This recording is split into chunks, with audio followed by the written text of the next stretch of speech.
Ooh.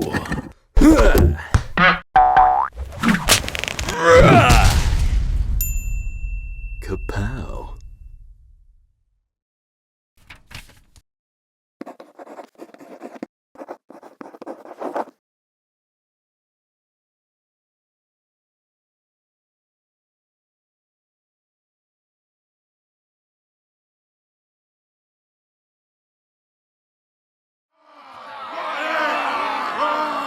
This was not an ideal situation for one Pontius Pilate, prefect of Judea. He arrived in Jerusalem the previous day to oversee Passover celebrations and was greeted with an angry crowd, clamoring for the death of a moderately well-known religious leader. He hadn't even time to unpack. When faced with such quandaries, Pontius often drew inspiration from great men in the past. Specifically, he often would ask himself, what would Julius do? For as long as Pontius could remember, he had wanted to be a powerful leader of men, and ultimately, Emperor of Rome.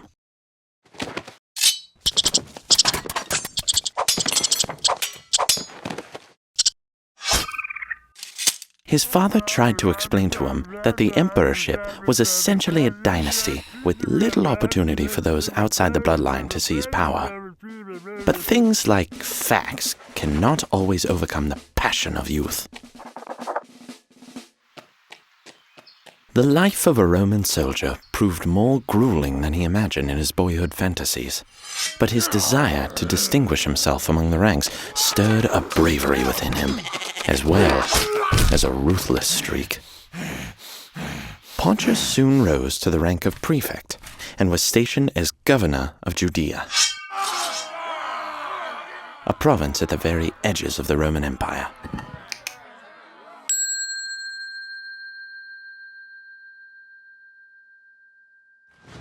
Though he entered his governorship during a period of relative peace and stability for the empire, Pontius took it upon himself to immediately establish his authority.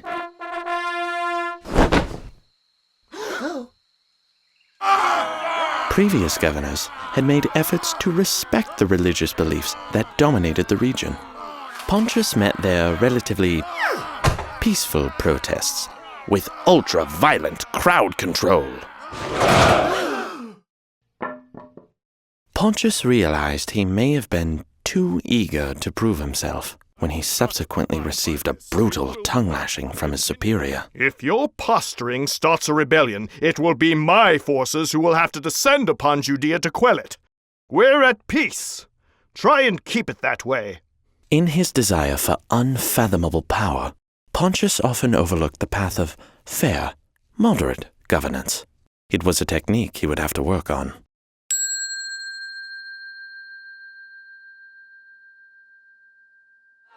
After his major misstep, Pontius maintained a hands-off policy in most of his governance, though he had anticipated there may be need of some diplomacy upon entering the political hotbed that was Jerusalem. But this was a situation he wasn't even remotely prepared to deal with. Pontius had heard rumors of this Jesus fellow, and he found it odd that the priest called for his death, it being a local holiday and all.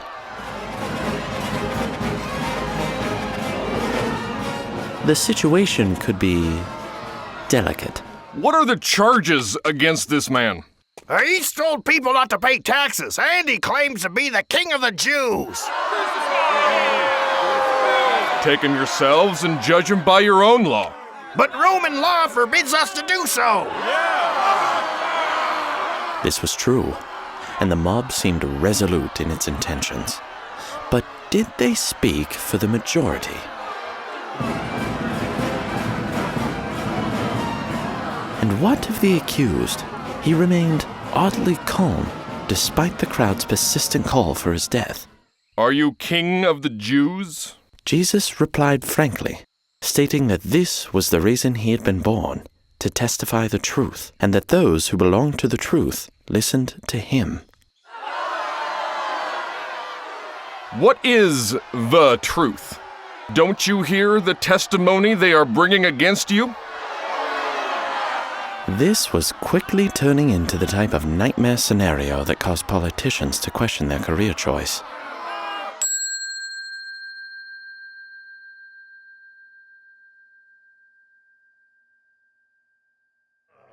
The crowd grew weary of the delay. Either a decision was to be made, or time needed to be purchased. In Passovers previous, Pontius had made a custom of releasing one Jewish prisoner chosen by the crowd. This man Jesus seemed the perfect candidate, as the only other prisoner at the moment was a rather unpleasant insurrectionist known as Jesus Barabbas.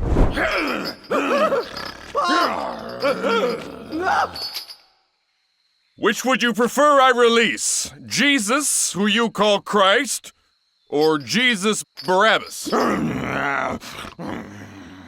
Jesus!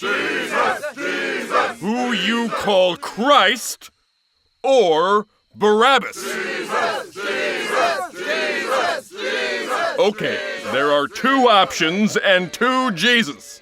One who you call Christ, and one with the last name Barabbas. Who shall I release? And then, as if things weren't already complicated, Pontius received a message from his wife, urging him to not have anything to do with this Jesus, for she saw in a vision that he was innocent. But Pontius had already done all he could to remove himself from the situation. His only hope now was that the people would choose to spare the fellow purported to raise the dead versus the admitted murderer. But the chief priests and rabbis stirred up the crowd and clamored for Barabbas' release. You are certain you want to release Barabbas, and not he who you call Christ? Barabbas! Jesus! Barabbas! Very well. Down with Rome! Revolution! Barabbas' release only seemed to inflame the mob's resolve. Pontius balanced upon a knife's edge.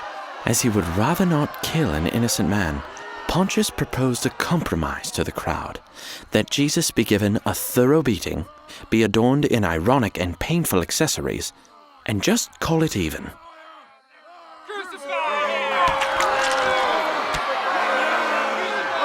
You are free to take him and crucify him yourself. According to our law, he must die, because he claimed to be the Son of God.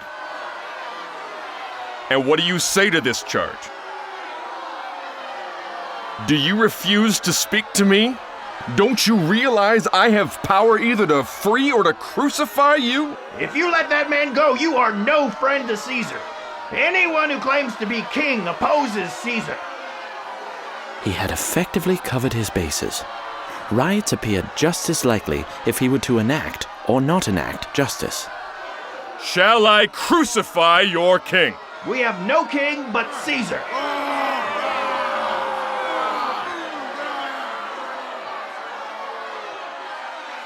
So be it. Immediately, Pontius began to doubt his reasoning. He decided to wash his hands of the whole affair. I am innocent of this man's blood.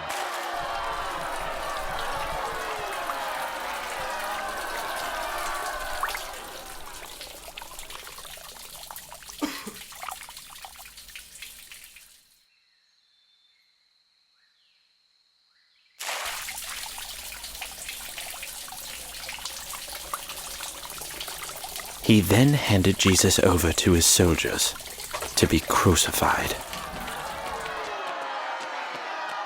Pontius found himself mired in regret and uncertainty. The crowd had been appeased, the riots had been avoided, order was maintained. But he could see no justice in any of it.